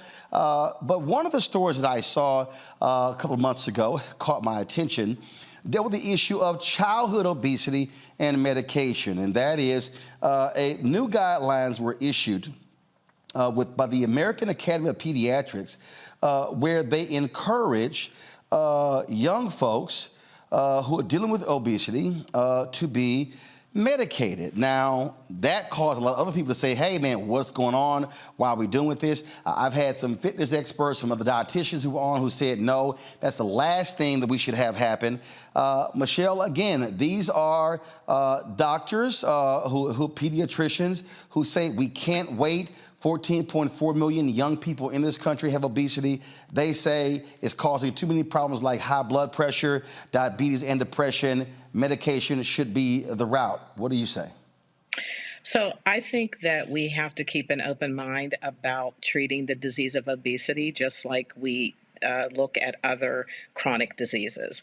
We have to realize that obesity is a chronic disease, and it does start very young. I can tell you again, I can use myself as an example. I've struggled with weight my entire life. I do understand the mixed feelings about it and the hesitancy, but I think that under supervision and with educating parents as well as the clients, that it is something we need to look at as a viable option to help to prevent the long-term chronic issues that are associated with obesity. Yolanda, where do you come in on this? So as both a pediatrician and an obesity medicine expert, I'm in full support of utilizing medication as part of the treatment modality for obesity. The American Academy of Pediatrics, in their updated guidelines, this is the first time they've actually included obesity medications as part of their recommendations. When the initial guidance came out back in 2008, obesity medications were not included because there were none yet FDA approved. As it stands right now, there are 4 medications that are approved in the pediatric population. The first is metformin. And it's actually not FDA approved, but has been used over the past 10 years in terms of obesity management for children 12 and older. In terms of other obesity medications, phentermine is approved for children 16 and older. Orlistat is a medication that blocks fat absorption. It is approved for children, as is another medication called liraglutide. Now, for each of those medications, they may be approved by the FDA, but that does not necessarily mean that they're going to be covered by insurance. What the AAP listed out was a standardized way in which we approach obesity. The first being lifestyle management, where personal trainers and dietitians and nutritionists are in full support. We have to recognize that there are certain levels of obesity at which diet and exercise aren't going to be able to manage certain cases of obesity, and it requires treatment the same way we would for asthma, the same way we would for high blood pressure. And again, it goes back to that mindset that we believe that if we just eat less and exercise more, that will fix it. You can't fix physiology in certain aspects of managing obesity, and that's where both medication and surgery play a key role.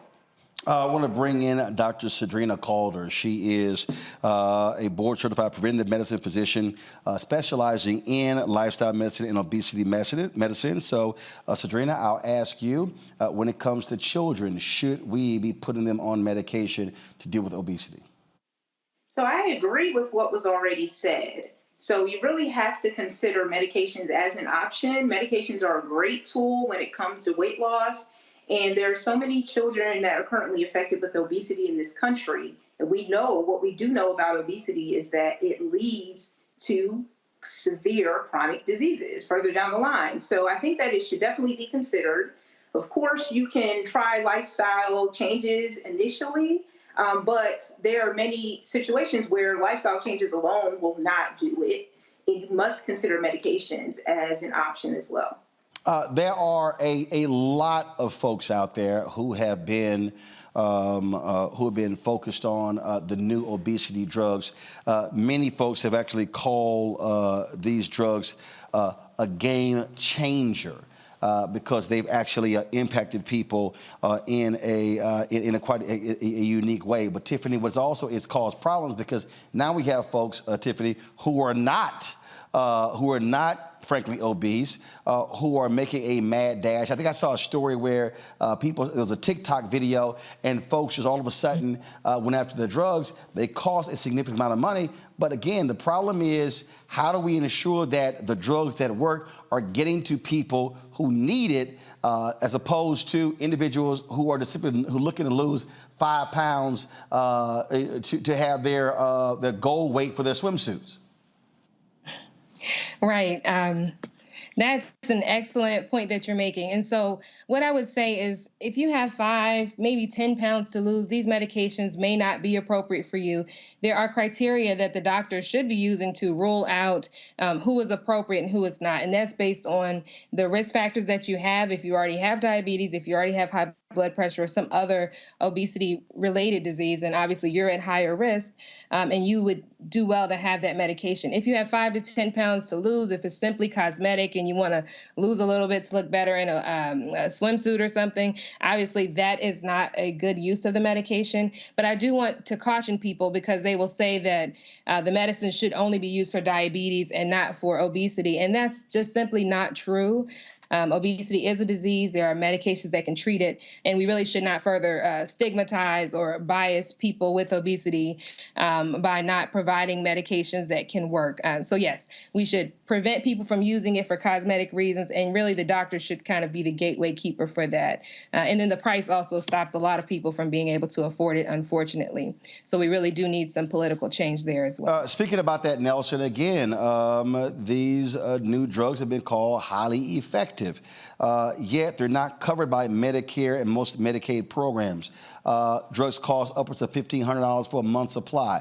Are we seeing any potential changes on the horizon federally to be able to cover these drugs for individuals who may be facing chronic obesity or who have chronic illnesses like diabetes?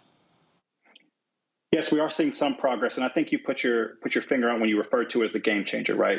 These drugs are, in fact, a game changer for any number of people. But does everyone get to play that game? Is this a game that's locked behind a garden wall? Is it the country club of effects, right? This is only a game changer if you're allowed to have access to it. And so it goes back to the cost burden, the access to a primary care physician. All of these determinants are blocking the way. And I always try to apply that equity lens. So when you ask that question, when we think about that, you're right. We have to look at what's happening, where the trends are, where the progress is being made on the federal level. And yes, OPM is sending out letters. They're sending out letters to the federal health plans, letting them know to consider these anti-obesity medications on Medicare and not on Medicare, but with the federal health plans. But we're not seeing that in Medicare. And when I think about that, we talked about the children, but I also think about my grandparents. I think about our aunts, our uncles, the older individuals who have paid into the system, who have dealt with this for years and years for any number of the reasons that we've already talked about, that now are relying on Medicare and they won't have access to it. So what is it a game changer for everyone? I can't say so. It's only a game changer for those who are already on the court. So in terms of, again, from a drug standpoint, moving forward, going down this particular path, I'm curious in terms of, what is next? Because cost is cost. If you're talking about spending $1,300 a month and you're having to come out of pocket, I mean, look, you're talking about, $15,000 a year just on the medicine. If you don't have those sort of dollars, then you're creating a situation where you pretty much have, the haves and the have-nots. And as we know, typically when it comes to issue of obesity, those folks who are in the have-not category are the ones who are most impacted by this. And so you're there in Nashville, Sadrina. You're there in Tennessee. What do you think, again, folks who are watching should be advocating, pushing for when it comes to dealing with this very issue?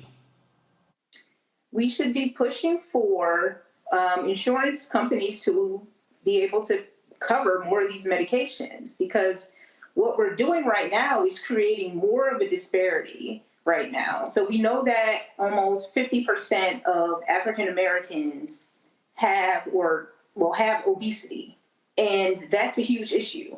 So when we talk about not covering medications, a lot of those same individuals are the individuals that are not being covered. They're not getting access to the medications, and now we're causing even more issues when it comes to increased rates of chronic diseases. So we're really increasing the disparity. We're increasing the gap. So that is what is needed. We really need to push that change. Insurance companies have to cover more of these medications for the population. Well, and that's one of the things, Michelle, that's always interesting to me, where if you're an insurance company, you should want to be in the preventative state as opposed to, once you get sick, once it gets bad, then we'll cover things. I'm going, is it that actually costing you more money? Absolutely. That is exactly the point. I think many of these discussions that I participate in, that is exactly the discussion, and that is the point, is that, if you are spending literally billions of dollars are spent in this country treating high blood pressure, heart disease, cancer, all of these things, when honestly, we could reduce the number of dollars that's being spent once people are having these illnesses if we would just treat the root cause. And I think that really it comes down to, Martin, we just have a lot of work to do in terms of really educating the public around what this is and what this isn't. Helping people to understand that obesity is a disease, because, we only started that narrative within the last, 5 to 7 years. It wasn't even declared a disease by the AMA until I think something like 2015, 2016.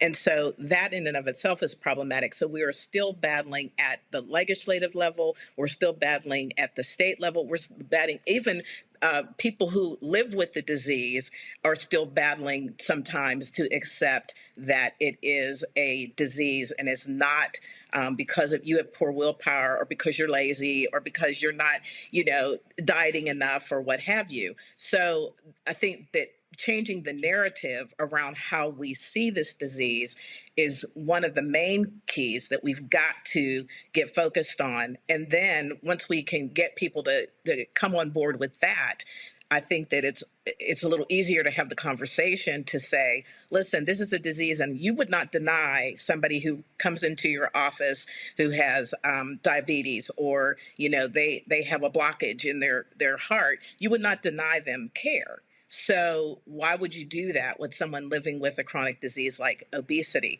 But we've got to be able to put pressure on the public and the powers that be and all stakeholders to understand that that's what this is. And so that changes how we approach it, how we deal with it. Treat the root cause. Boy, that's a novel concept. That's novel. All right, hold tight.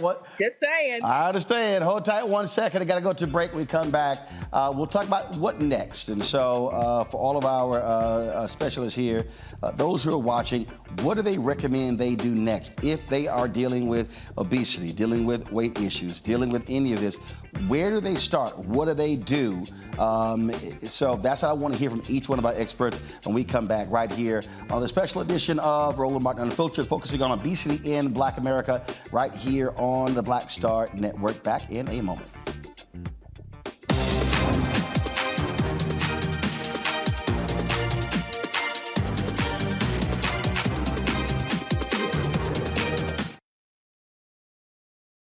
Pull up a chair, take your seat at the Black Table with me, Dr. Greg Carr, here on the Black Star Network.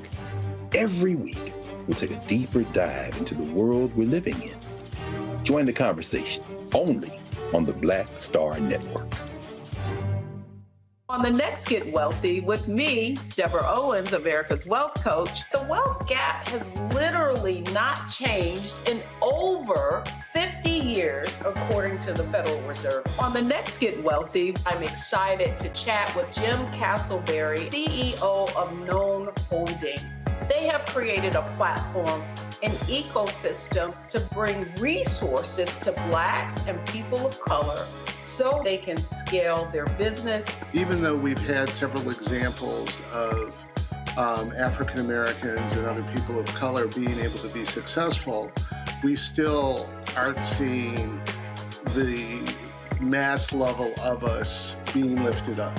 That's right here on Get Wealthy, only on Black Star Network.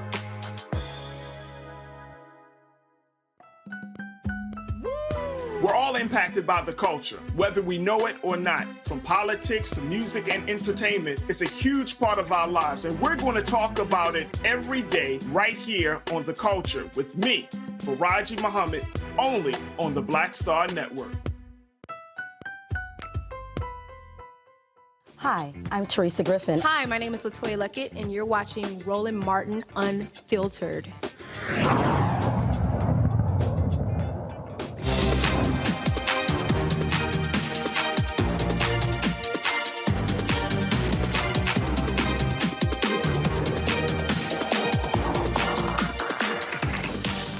folks, welcome back to the special edition of Roland Martin Unfiltered, dealing with obesity in Black America, powered by NovoNordisk. I certainly want to thank them for partnering with us on this. And so let's deal with the what's next. There's somebody who's watching and they say, okay, I agree with you. You're right. Let's do something about it.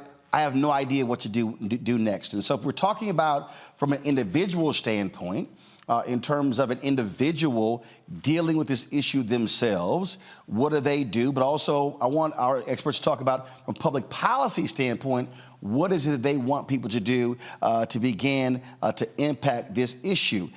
Is this an issue that voters should be demanding of politicians who are running for local office, state office, and national office to be addressing? We ask these questions when it comes to fentanyl, when it comes to opioids, when it comes to these issues. But how often are you watching a town hall where this issue comes up in that conversation? So, Yolanda, I want to begin with you. For either one, public policy-wise or for the individual, where do they start? Somebody is sitting, watching, or listening right now, and they say, I know I'm obese, I know my BMI is too high, I don't know where to begin.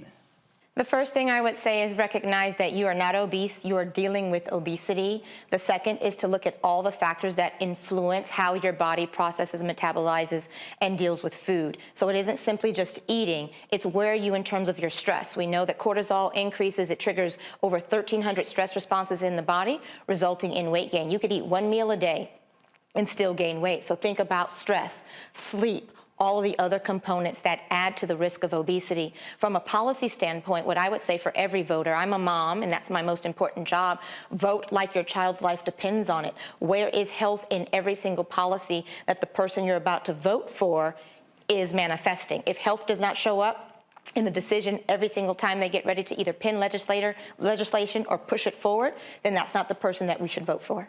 So, Drina, the point Yolanda just made, and I've had this conversation with many of our fitness and diet expert dietitians as well, is that idea of sleep, how the role that it plays when it comes to lowering your rate, lowering your weight in terms of being able to get all that under control. And I've had folks who say sleep is, I've had some say sleep is more important than even what you put in your mouth.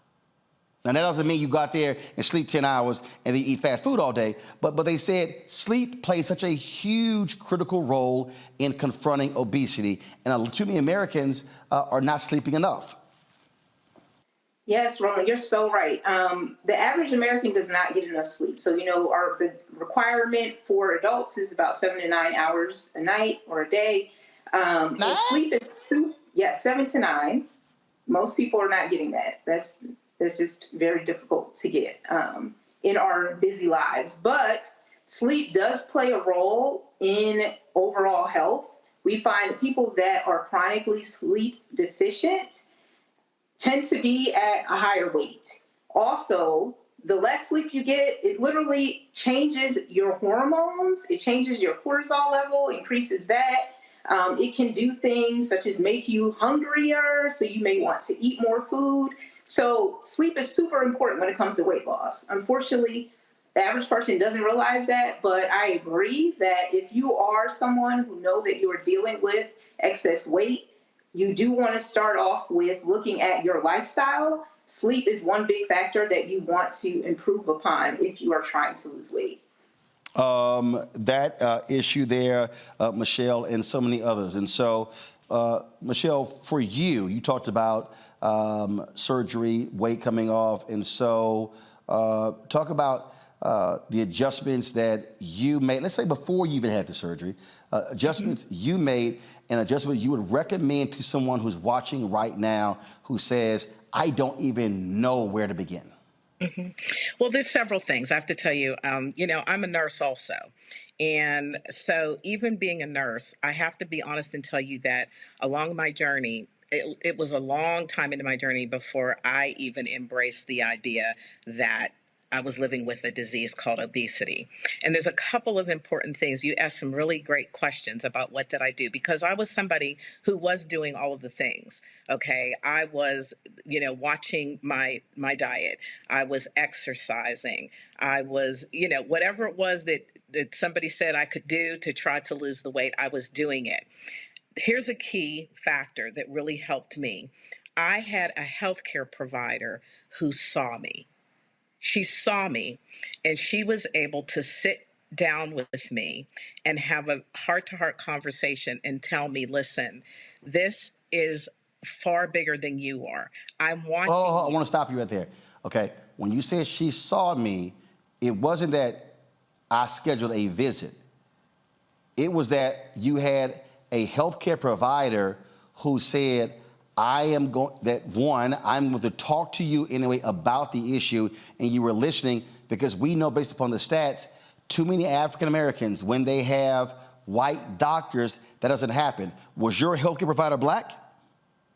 She was not, but it's rare. It's very rare. Listen, Roland, I was very, very blessed. But she was Indian, but she was really in tune to me.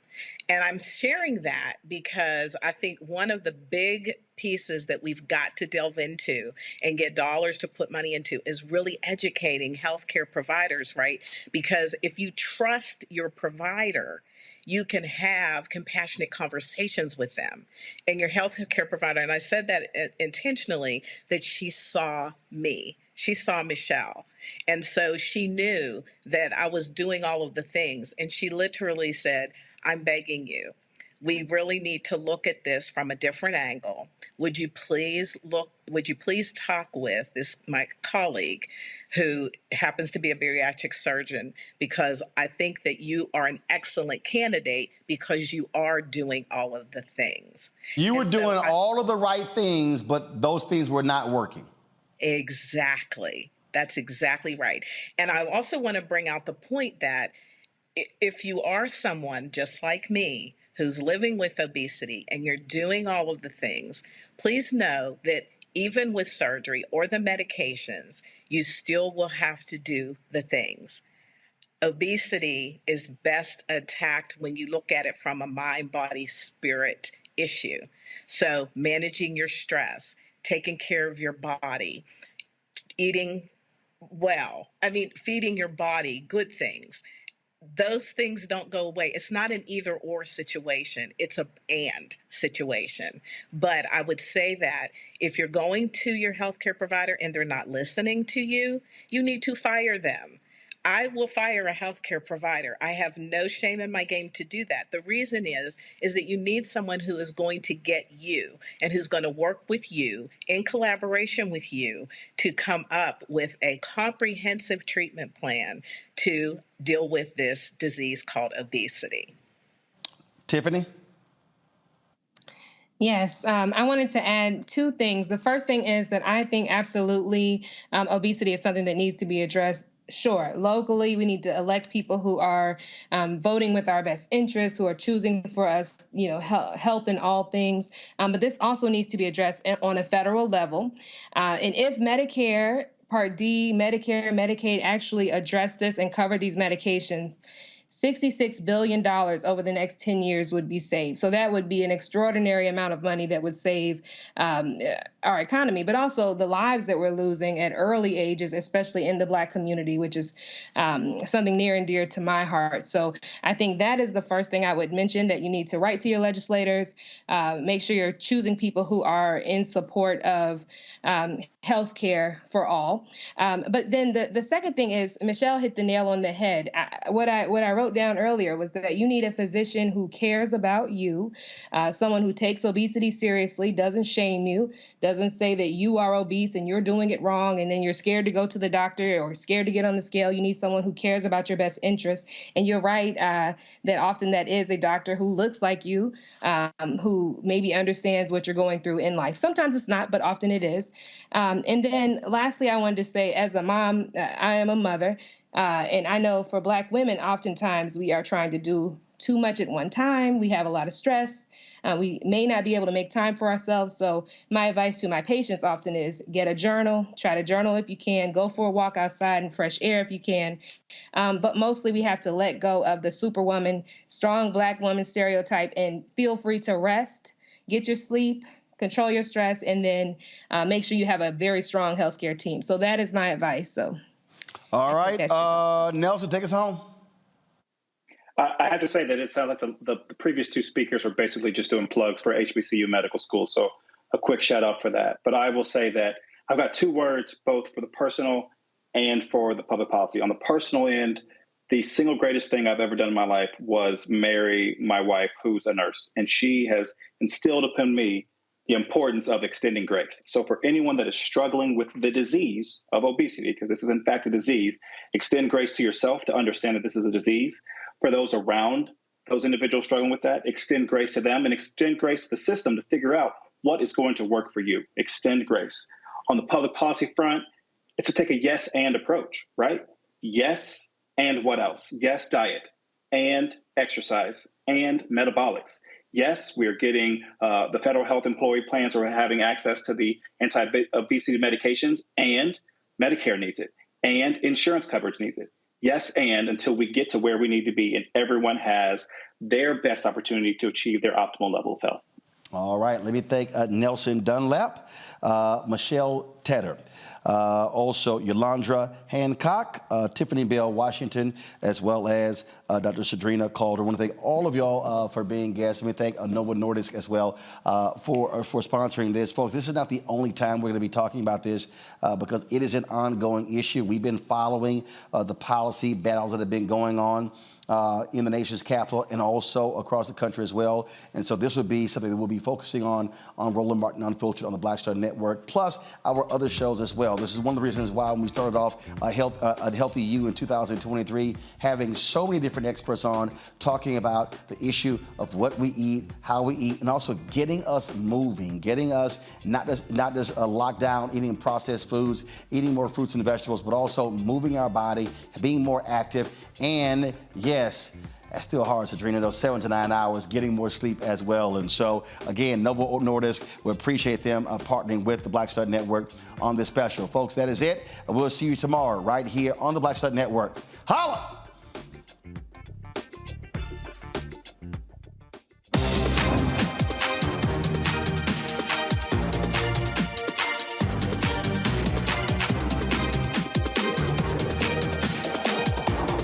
Black Star Network is here. Hold no punches. I'm real revolutionary right now. Support this man, Black Media. He makes sure that our stories are told. Thank you for being the voice of Black America, Roland. Stay black. I love y'all. All momentum we have now, we have to keep this going. The video looks phenomenal. See, there's a difference between Black Star Network and Black-owned media and something like CNN. You can't be Black-owned media and be scared. It's time to be smart. Bring your eyeballs home. You dig? Pull up a chair, take your seat at the Black Table with me, Dr. Greg Carr, here on the Black Star Network. Every week, we'll take a deeper dive into the world we're living in. Join the conversation only on the Black Star Network. Hi, I'm Dr. Jackie Hood Martin, and I have a question for you. Ever feel as if your life is teetering and the weight and pressure of the world is consistently on your shoulders? Well, let me tell you, living a balanced life isn't easy. Join me each Tuesday on Black Star Network for A Balanced Life with Dr. Jackie. We're all impacted by the culture, whether we know it or not. From politics to music and entertainment, it's a huge part of our lives, and we're going to talk about it every day right here on The Culture with me, Faraji Muhammad, only on the Black Star Network. I'm Deborah Owens, America's Wealth Coach, and my new show, Get Wealthy, focuses on the things that your financial advisor and bank isn't telling you, but you absolutely need to know. So watch Get Wealthy on the Black Star Network.